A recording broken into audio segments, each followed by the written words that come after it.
Método de Simpson compuesto. Como para cada aplicación de la regla de Simpson, se requieren dos subintervalos a fin de aplicar n número de veces el intervalo de integración a y b. Deberá dividirse en un número de subintervalos igual a m es igual a 2 veces n, como se muestra en la siguiente figura.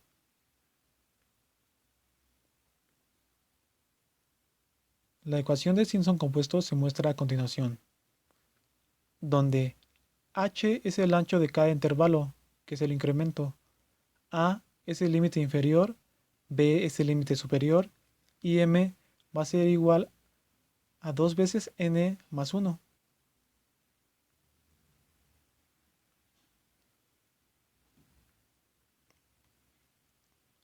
Método por cuadratura de Gauss.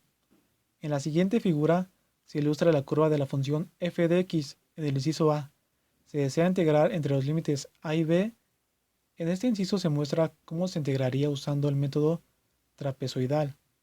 Se observa que una importante cantidad de área no es tomada en cuenta por el trapezoide de vértices x0, a, b, x1, por lo cual la aproximación a la integral por este método nos genera un error significativo, como se muestra en la figura.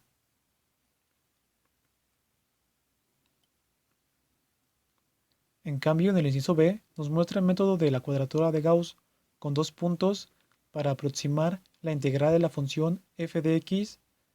En dicho método, en lugar de tomar los dos puntos a y b, como en el inciso anterior, aquí tomamos dos puntos interiores, c y d. Se traza una línea recta que pase por esos dos puntos y se extiende hasta los extremos del intervalo para formar el trapezoide sombreado. Como se puede observar en la figura, parte del trapezoide queda por encima de la curva y parte por abajo. Si los puntos C y D se escogen adecuadamente, se puede llegar a igualar las dos zonas de modo que el área del trapezoide sea igual al área bajo la curva que no está sombreada. El método de la cuadratura de Gauss puede extenderse a tres o más puntos. De manera general, el algoritmo tiene la forma siguiente, donde a es el límite inferior de la integración, b es el límite superior de la integración, wi es el valor del coeficiente de la cuadratura de Gauss, zi es el valor de las abscisas de la cuadratura de Gauss. Los valores de los coeficientes y las abscisas se muestran en la siguiente tabla y varían de acuerdo al número de puntos que se deseen emplear al hacer los cálculos correspondientes a la cuadratura de Gauss. Problema número 1. La determinación de los coeficientes de actividad de los gases a cierta temperatura está dada por la siguiente expresión, donde R es la constante de los gases, V es el volumen del componente, T es la temperatura, P es la presión y Y es el coeficiente de actividad. A menos 50 grados Celsius, los volúmenes molares del nitrógeno en fase gaseosa se encuentran a diversas presiones, que son las siguientes. En la siguiente tabla, las presiones están dadas en atmósferas y el volumen está dado en litros sobre kilomol. En este problema nos piden determinar el coeficiente de actividad del gas nitrógeno a una presión de 200 atmósferas mediante el método de cuadratura de Gauss a dos puntos. Resolución. Primero tendremos nuestra expresión del logaritmo natural del coeficiente de actividad. Después aplicaremos el método de cuadratura de Gauss a dos puntos.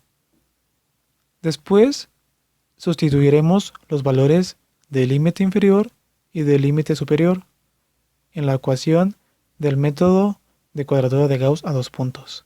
Después buscaremos los valores correspondientes a z y w en la tabla que antes vimos. Sustituyendo los valores de z y de w en la ecuación del método de cuadratura de Gauss en dos puntos, obtenemos lo siguiente. Efectuando los cálculos correspondientes para cada función que está dentro del método de cuadratura de Gauss a dos puntos, obtendremos una ecuación número 1.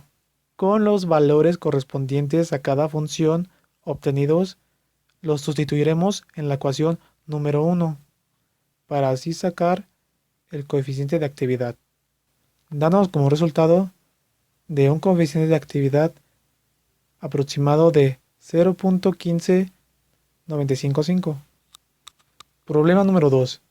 Una partícula de masa m que se desplaza por un fluido está sujeta a una resistencia viscosa R, la cual es una función de la velocidad v.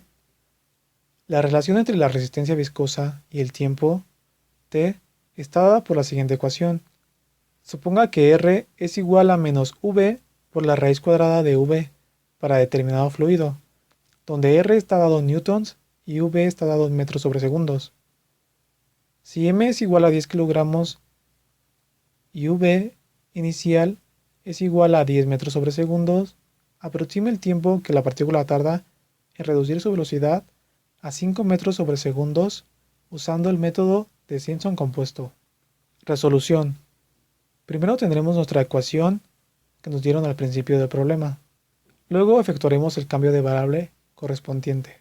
Con los valores que nos dieron y resolviendo para Simpson compuesto, tendremos la siguiente expresión. Haciendo el cálculo correspondiente para h, tendremos que tiene un valor de menos 0.5 y una n igual a 5. Efectuando el método de Simpson compuesto, tendremos la siguiente expresión.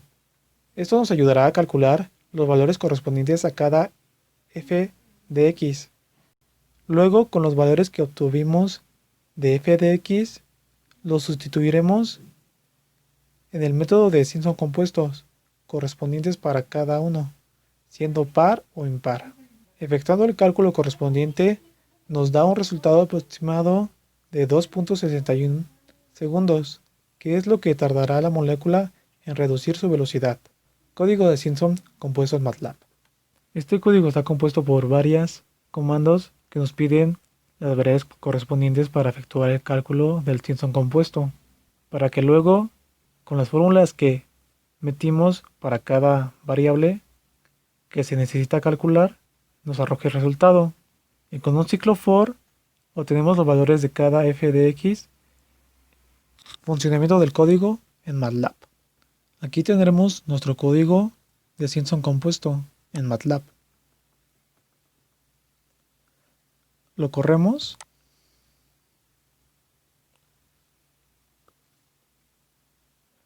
Nos pide ingresar la función correspondiente.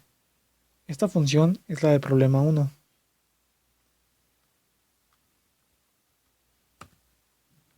Luego nos pide el límite inferior. Luego el límite superior. Y luego nos pide el valor de n. Y como podemos ver, nos da el resultado correspondiente, que es similar al resultado del problema número 1. Código de cuadratura de Gauss en MATLAB. En este código se le asignan valores a cada variable, para así hacer los cálculos correspondientes. En este utilizamos un ciclo switch para cada caso cuando n tiene un valor de 2, 3, 4, 5 y 6. Después aplicamos un ciclo for y después aplicamos un f'f para imprimir el resultado. Funcionamiento del código en MATLAB.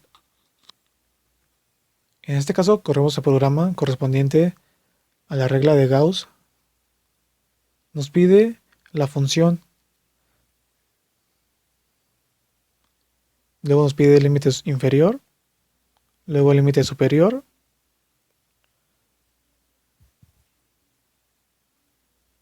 Y luego nos pide el número de puntos. Teniendo el resultado de la integral, lo tendremos que multiplicar por 1 sobre la r por la t, para sacar así el logaritmo natural del coeficiente de actividad. Y por último tendremos que sacar el exponente para poder eliminar ese logaritmo natural y así obtener el valor del coeficiente de actividad.